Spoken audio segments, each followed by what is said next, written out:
Well, I think, frankly, the outlook over the immediate future is going to be very tough.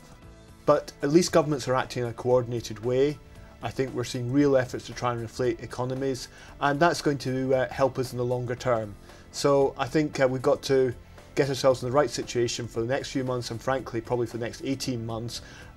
But then, if we're in the right position, we can take real advantage of an upswing, and I think there will be an upswing, probably as we go into 2010 and beyond.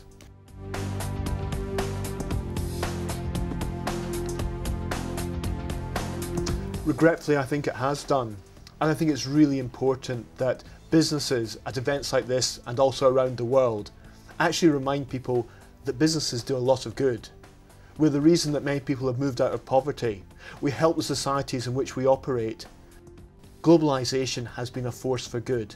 And people shouldn't confuse problems in individual sectors or problems with individual companies with the fact that this is the best way of creating wealth and prosperity and alleviating poverty.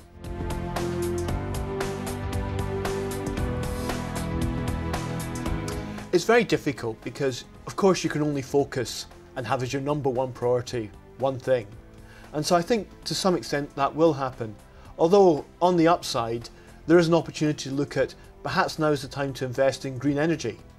Because actually people are looking now at opportunities to raise investment funds, to how can we reflate the economy, and I think investment in green initiatives is an excellent way in which we can combine on one hand the problems we've got with the short-term economy, and in the longer term the problems we've got of course with global warming and with the environment.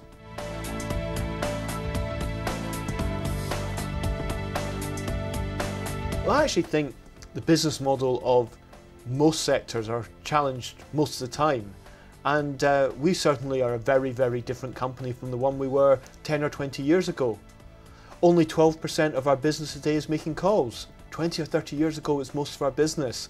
So we certainly see that technology, customer demand, globalisation is changing our business model. I suspect we're not very different from other sectors in that respect.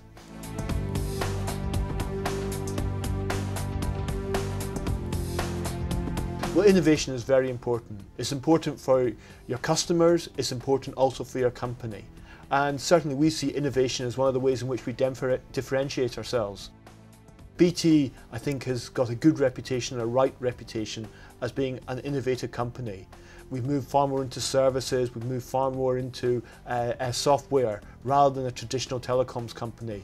That's going to be important for our future, and I think companies that continue to invest in innovation are going to be the winners in the future.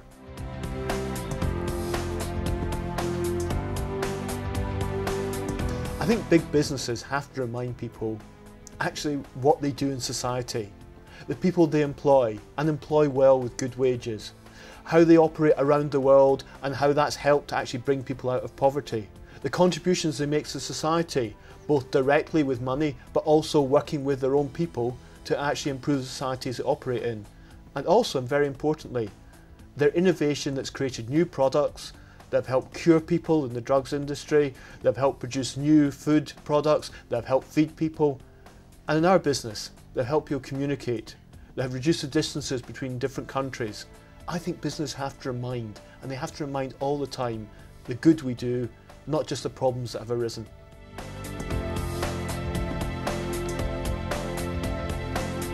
I'm a great believer in the difference between leaders and others is leaders make change happen.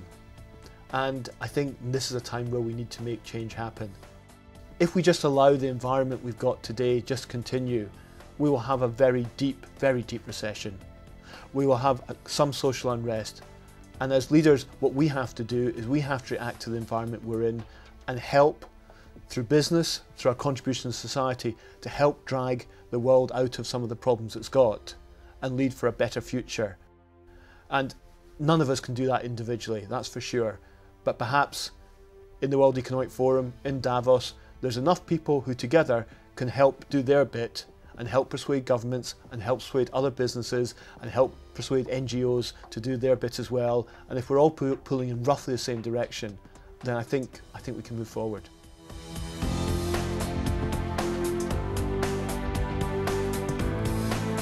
BT operates in over 170 countries, and the World Economic Forum is probably one of the true global organisations, and it supports many other global organisations. So we think it's very, very appropriate for BT sorts of business. But also there's certain parts of the World Economic Forum we're particularly involved in.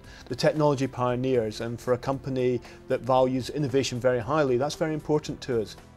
We're also heavily involved in the Welcome Initiative, which is really bringing a collaborative site to thousands of the world's leaders, somewhere they can meet virtually, talk to each other, participate in a way that I think can help take forward some of the ideas behind the World Economic Forum without us having always to be in the same place at the same time, at the same point of the year.